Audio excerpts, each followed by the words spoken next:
Boa noite, Fred. Boa noite às minhas irmãs e meus irmãos, encarnados e desencarnados. Vocês me ouvem?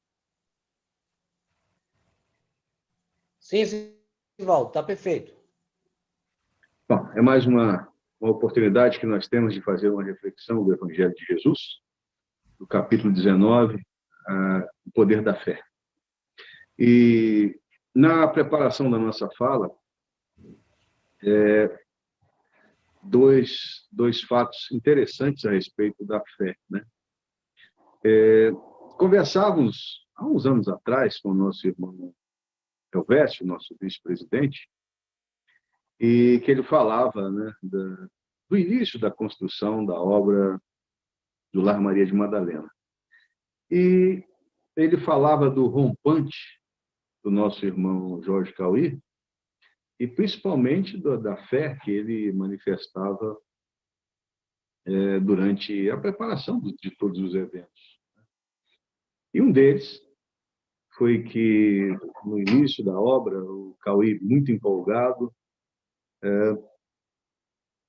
numa visita rápida a Anápolis, já chegou com os tijolos e telhas compradas, e o nosso irmão Elvésio preocupado: mas Cauí, como é que você vai pagar isso? Não, nós vamos fazer o Festival do Sorvete. E esse Festival do Sorvete certamente vai dar muita gente e nós vamos conseguir pagar. Aliás, eu já dei os cheques para pagamento. E o nosso irmão Elvésio falou assim: mas Cauí, será que nós não estamos sendo um pouquinho precipitados no nosso intento? E a resposta do nosso irmão Jorge Cauí não estava: não, Elvésio, o patrão é rico. Então, trata-se de uma manifestação de fé. E outro aspecto interessante da obra de Francisco de Assis foi que, numa das muitas viagens que ele fazia na Úmbria, ele ia até uma determinada localidade, só que os confrades que estavam com ele, ficaram no socorro a algumas criaturas na jornada e atrasaram. E, como se tratava de um mês de dezembro, com a neve impiedosa naquela região da Europa, eis que a noite os pegou antes de chegar a uma estalagem, algum local que pudesse lhes dar o socorro. Então, o nosso irmão Francisco de Assis, quando chega numa estalagem, bate insistentemente, bate e ninguém abre a porta. E como a noite começava realmente com os ares dos ventos e do frio, bateram e ninguém abriu, e o nosso irmão Francisco de Assis, então, começa a saltitar e cantar alegremente na neve. E um dos que estavam com ele disse: Francisco, como pode você? Nós estamos aqui ao relento, com a neve, ninguém nos abre, então nós só temos a Deus agora. E aí Francisco de Assis responde: é por isso que eu estou a cantar, porque se temos a Deus, ele não nos faltará.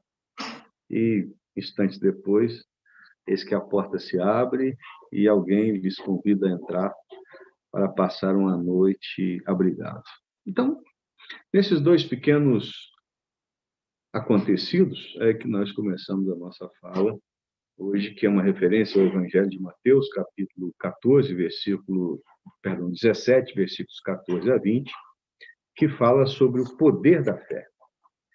E, para que nós possamos fazer relembrar essa passagem, né, tratava-se de um fato acontecido, né, em que um menino que se encontrava, de certa forma, acometido por um processo obsessivo, os discípulos, após chegarem o pai daquela criança pedindo para que fosse retirado o espírito maligno dele, e eles não conseguiram.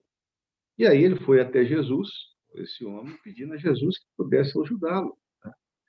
Porque ele não tinha, os seus discípulos não tinham conseguido retirar aquele espírito que acompanhava os seus filhos. E logicamente, uma tradução que diz que Jesus ameaçou o Espírito, né? Na realidade, ele que era todo amor, as traduções do grego para aramaico, e, enfim, outras tantas traduções, o sentido literal da palavra é trazido e a gente não consegue ter um entendimento. Mas, com certeza, ali, num momento de acolhimento àqueles espíritos ali, que o nosso Mestre Jesus, então, faz com que aquele espírito deixe o jovem, né? E aí ele adverte os seus discípulos, quando eles vão chegar, mas, mestre, por que nós não conseguimos retirar? E aí Jesus fala, então, que a incredulidade daquelas pessoas que o seguiam mais de perto é que não tinham dado a capacidade de retirar aquele espírito, né? E disse mais, que se eles, né, ou se nós, e aí a gente botamos para a humanidade inteira, se nós tivéssemos a fé do tamanho do grão de mostarda, que é minúsculo, mas que dá um grande arbusto, nós teríamos a capacidade de fazer até com que as montanhas se transportassem, né? E essa é a, a tônica do que nós discorreremos nos próximos minutos. E o interessante nessa passagem, e ela é muito emblemática, porque Kardec traz, acima de tudo, uma concepção dizendo dessa palavra, né, que no latim era fides, que significava finalidade, ou crer em algo que é verdadeiro, e ele busca fazer com que nós tenhamos a capacidade de entender, num paralelo entre a fé humana e a fé divina, os atributos que fazem com que as nossas aspirações verdadeiras, tidas no bem, elas podem ser efetivamente levadas a acontecerem, como é o caso que nós vimos com Francisco de Assis e com os nossos irmãos Jorge Cauí e Elvésio, né? Por quê? Porque nós, nas duas histórias que nós contamos, nós falamos de um fato em que há uma confiança, né? E aí, nesse momento, nós temos a diferença, né, que Kardec também nos traz entre a presunção e a fé. Porque a fé, ela tem a humildade suficiente para saber que existe um atributo, que é a confiança suprema no nosso Pai Celestial, e que ela vai efetivamente ocorrer. E a presunção não. A presunção é apenas um orgulho que nós temos e achamos que nós, por nós próprios, teríamos a capacidade de fazer com que essas coisas fossem operadas. E o interessante também é que, quando nós falamos de fé, a gente, no senso comum hoje, né, as pessoas não têm aquela concepção verdadeira do que isso pode representar nas nossas vidas. Porque, acima de tudo, né, todo crente, né, ou seja, toda criatura que crê em Deus e que sabe que o supremo exemplo de Jesus para que nós caminhássemos sempre no bem, nos dá o entendimento de que, se é para o bem, o melhor há de vir. E essa fé, necessariamente, ela que tem que ter a necessária calma. Muitas religiões utilizam-se do termo tempo de Deus. E essa dificuldade de entender esse tempo de Deus é que faz com que o homem que é imediatista por excelência tenha uma concepção um pouco mais robusta sobre essa fé. Porque nós pedimos, as mais das vezes, nos nossos pedidos, né, à divindade, nós somos levados a pedir coisas que não necessitamos. Nós temos a capacidade de pedir aquilo que seria muito mais uma pedra de tropeço, uma pedra de tropeço na nossa caminhada, do que efetivamente uma possibilidade de encaminhamento, né? Porque Por exemplo, muitos de nós pedimos para que a divindade possa nos livrar dos vícios. Eu tenho fé que Deus vai me livrar dos vícios. Mas o entendimento, né, do tempo de Deus é um pouco diferente, porque no planejamento do nosso processo reencarnatório, nós precisamos que nós mesmos tenhamos a capacidade de nos livrar daquilo que é o motivo dos nossos fracassos ou das nossas desditas, né? Muitas vezes nós pedimos que Deus nos livre das nossas provações ou das nossas dificuldades, quando elas se constituem, na realidade, o objetivo maior da nossa estada aqui, e ter a capacidade de fazer com que essa nossa terra seja o local em que, aos moldes de uma escola, possa nos dar a possibilidade de avançar na nossa evolução espiritual. Então, essa fé, principalmente essa fé que nós temos na divindade, ela tem necessariamente que nos permear, ou seja, nos colocar dentro de um bojo em que o entendimento dominante deve ser o seguinte: tudo na obra de Deus caminha para a perfeição e para o bem.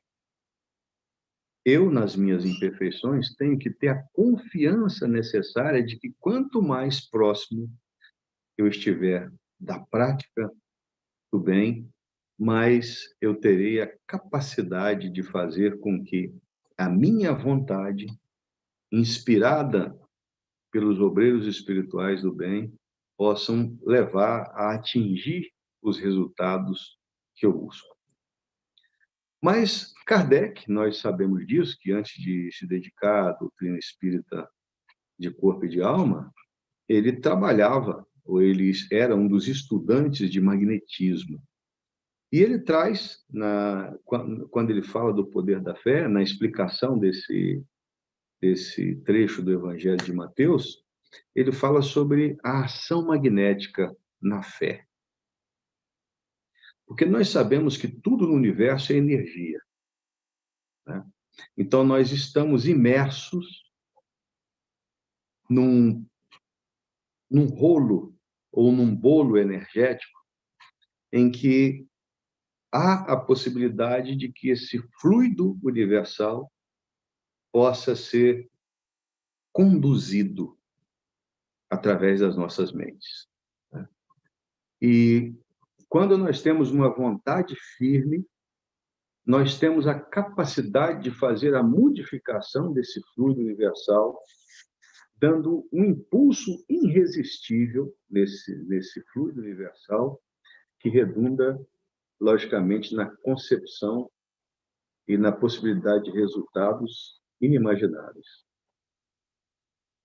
Porque quando a gente entende que essa vontade firme no bem pode nos dar a capacidade de entrar nessa onda vibratória, ou nessa energia do fluido magnético universal, a gente tem, então, a capacidade de entender como, principalmente nas eras idas, as pessoas tinham como maravilhas, como milagres, que nada mais era do que a manifestação de vontade, uma vontade humana que tinha, acima de tudo, uma ligação com a possibilidade divina que redundava, por exemplo, em curas. Nós experimentamos em dias próximos uma pessoa da família que tinha um câncer e que no tratamento que foi concebido pela medicina da Terra, foi dito o seguinte: olha, a família foi chamada e foi dito aos familiares que a medicina, no caso em que se apresentava, ela tinha apenas um tratamento paliativo, porque não haveria, na visão do corpo clínico e médico, uma possibilidade de cura. Apenas tentariam fazer com que se postergasse o evento do desencarne. E, pelo o que se apresentou, o médico fez o tratamento quimioterápico paliativo. E qual não foi a surpresa que, na terceira aplicação da quimioterapia, ele, que achava que isso poderia dar uma sobrevida à paciente, resultou numa redução de todos os tumores a níveis que o médico pediu à paciente que diz, olha, qual foi a interação medicamentosa que você fez depois do que eu passei? E a pessoa só respondeu o seguinte, olha, doutor, a única coisa que eu fiz, e fiz muito, foi pedir a Deus que me desse a possibilidade da cura. Reparem, então, uma fé humana, onde a pessoa tinha, acima de tudo, a certeza de que pedindo a Deus, com fé, e aquilo que ela queria era a possibilidade de alcançar o bem, que era a sua cura, operou-se, então, na visão do médico, que é a visão do cientista, um milagre. Essas foram as palavras utilizadas pelo médico. Estamos, dizendo ele, na frente de um milagre, porque o grau de agressividade do câncer, a quantidade de tumores, porque já estava metastásico, né? Então, vários pontos no pulmão, enfim, pelo corpo inteiro, né? E ele, então, achava que a aplicação quimioterápica fosse apenas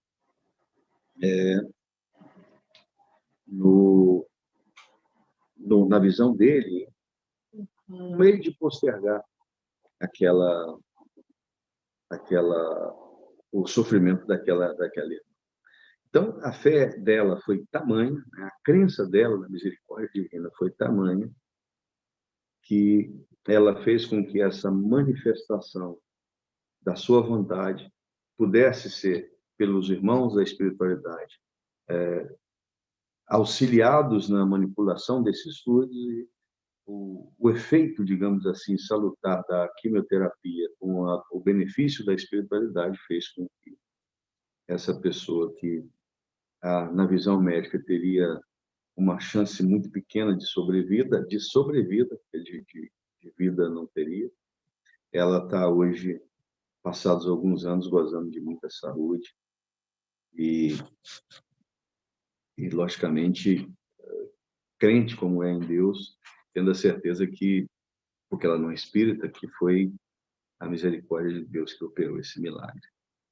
Então, nada mais é do que esse fluido universal, né, essa vontade sublime dessa pessoa, fazendo com que, dirigindo essa vontade para o bem, essa cura pudesse ser efetuada. E nós temos,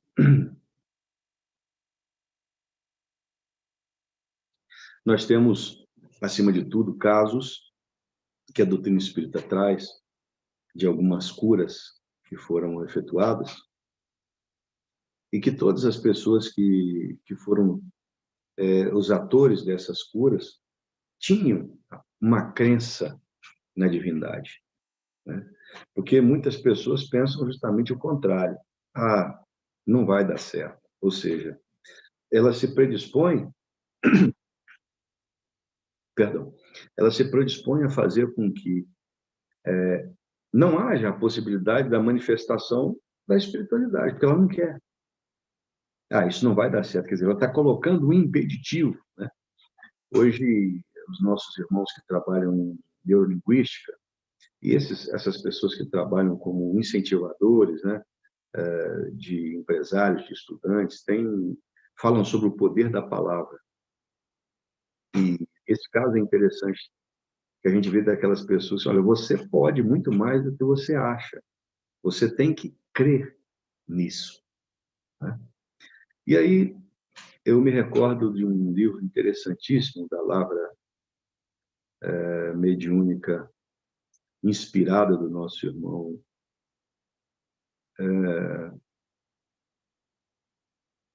falhou o nome, daqui a pouco eu lembro.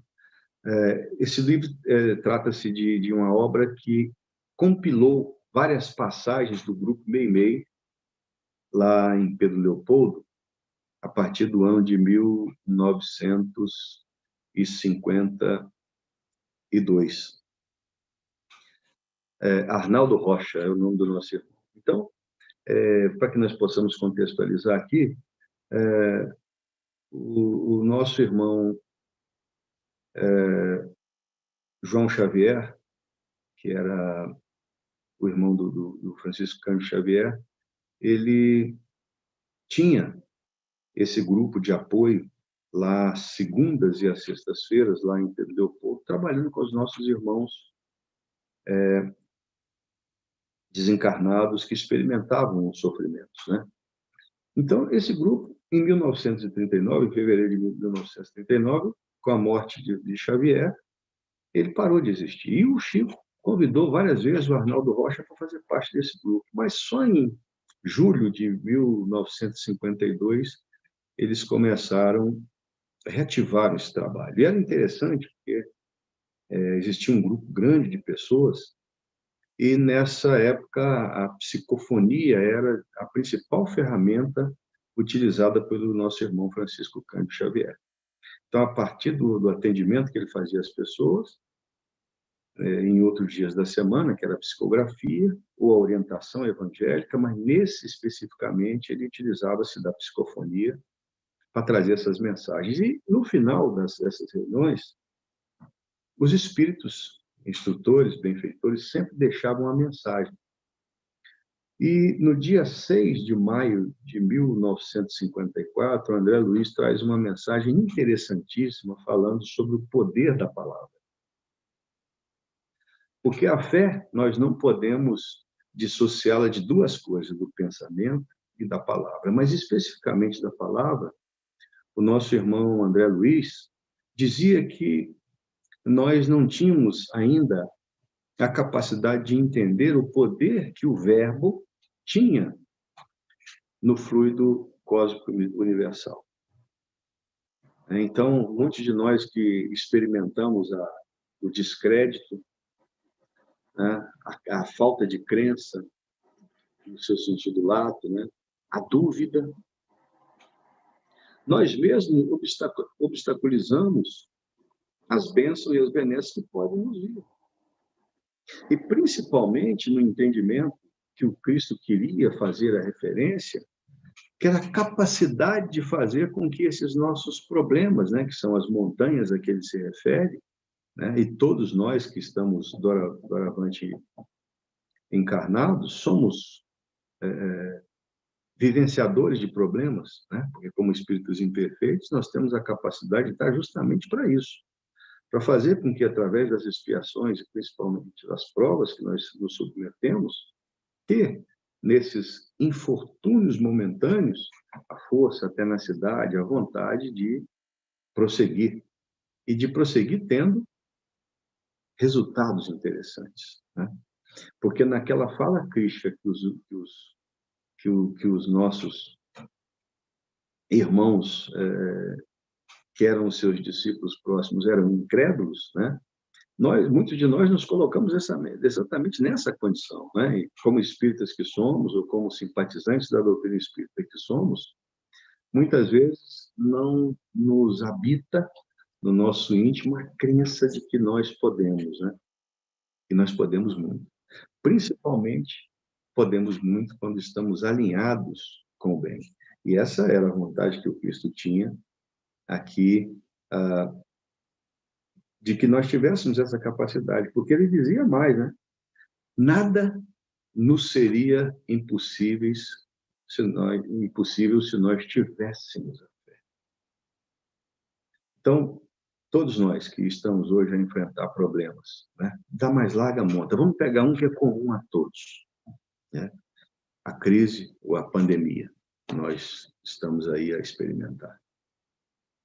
Quantos de nós têm realmente fé de que nós conseguiremos atravessar esse período tão difícil, né? Que nada mais é do que a manifestação da misericórdia divina, que ao invés de uma guerra de proporções inimagináveis, fez com que esse recolhimento que nós tivemos que fazer pudéssemos dar a capacidade que nós fizéssemos uma revisão das nossas vidas, de estudarmos o que nós temos feito dessa santa possibilidade da reencarnação que ora estamos, principalmente nesse momento em que essa transição planetária se acentua. Quantos de nós temos realmente a fé de que será possível ultrapassar? Quantas criaturas estão aí totalmente desligadas da possibilidade, né? Tem até alguns Highlanders, né? Aqueles que não conhecem, era uma série, né, da época de vocês, não? Muito antiga, de que um camarada que nunca morria, né? Então, nós sabemos que nós nunca morremos, né, em espírito, mas o corpo é perecível. E muitos de nós, nessas exposições que são feitas, não têm, ou têm tido até fé demais, né, de que não vamos ser vitimados por esse vírus, né? Mas a fé maior, é isso é que o Cristo queria que nós tivéssemos a capacidade de entendimento, né? Porque essa fé maior que transporta a montanha é a capacidade de todos nós termos de entender que todas as vezes que eu estou centralizado no bem, quando os meus atos, as minhas palavras, as minhas ações buscam o benefício meu e de muitos, há espíritos simpáticos e em condições muito melhores do que a nossa de nos auxiliar para a concepção desses nossos planos. Então, essa é a visão que o nosso Pai Celestial espera que nós tenhamos a capacidade de aclarar nas nossas mentes. Então, essa vertente, né, dessa fé que transporta a montanha, que nós ficamos todos a buscar no nosso dia a dia, né?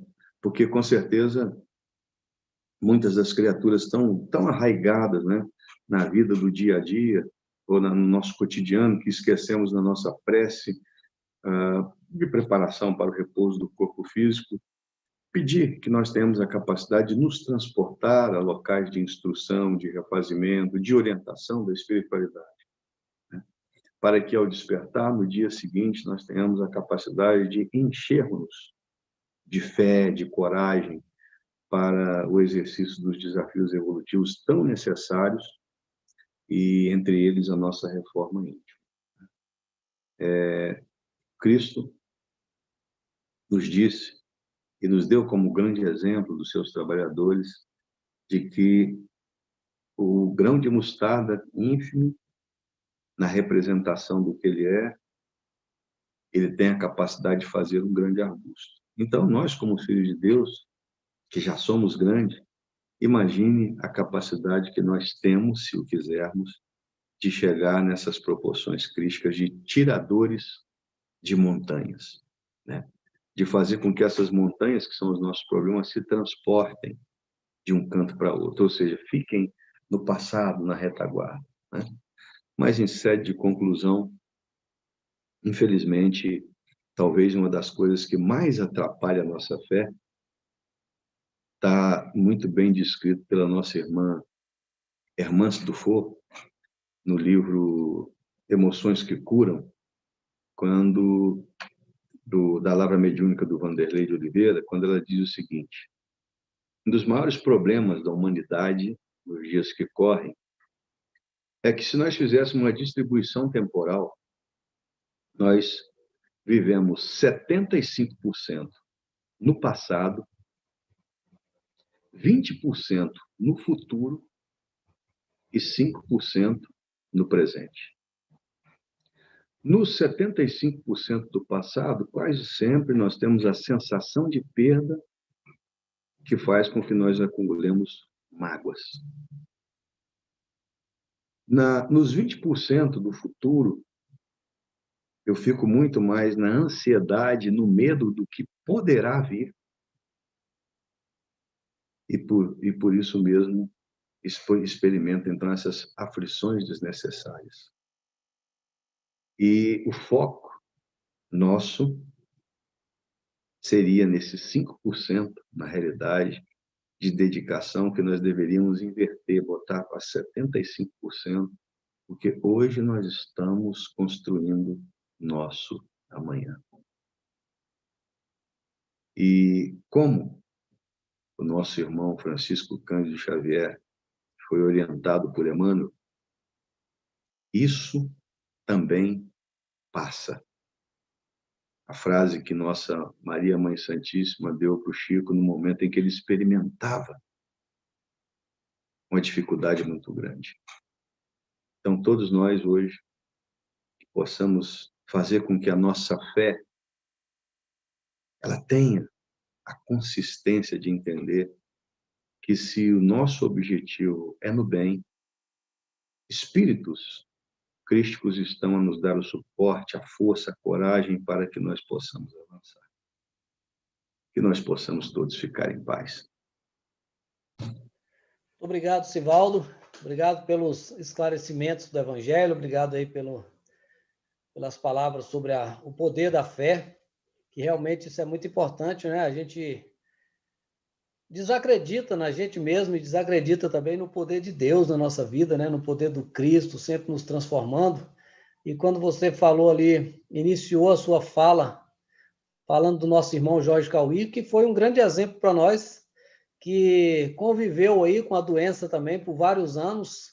Eu me lembro de uma passagem com ele, que eu cheguei para conversar com ele, ele fazia quimioterapia, à tarde e à noite ele ia para o centro fazer palestra. Ficava suando frio e segurando na tribuna. Eu dizia, talvez fosse eu, ia ficar uma semana deitado. Mas o homem estava lá. E aí, certa vez, ele me disse, cheguei de São Paulo agora e disseram que eu tenho uma metástase e disseram que se eu quiser continuar andando, eu tenho que ficar quieto na minha casa, sem trabalhar e andando só dentro de casa. E ele disse, mas eles estão enganados, porque eu tenho uma campanha para fazer e eu vou ficar 60 dias andando a pé na rua. E ele fez essa campanha e durou aí quase 10 anos depois. Então, assim, o cara tinha muita fé e a energia vinha mesmo. Esse exemplo que quando você falou, quando a gente fala do Cauí, realmente para nós é muito forte, que eu tive esse prazer mesmo de conviver uma parte aí da minha vida junto com esse cara formidável, com esse homem realmente transformador de vidas, que tinha um poder, assim, a fé transformadora.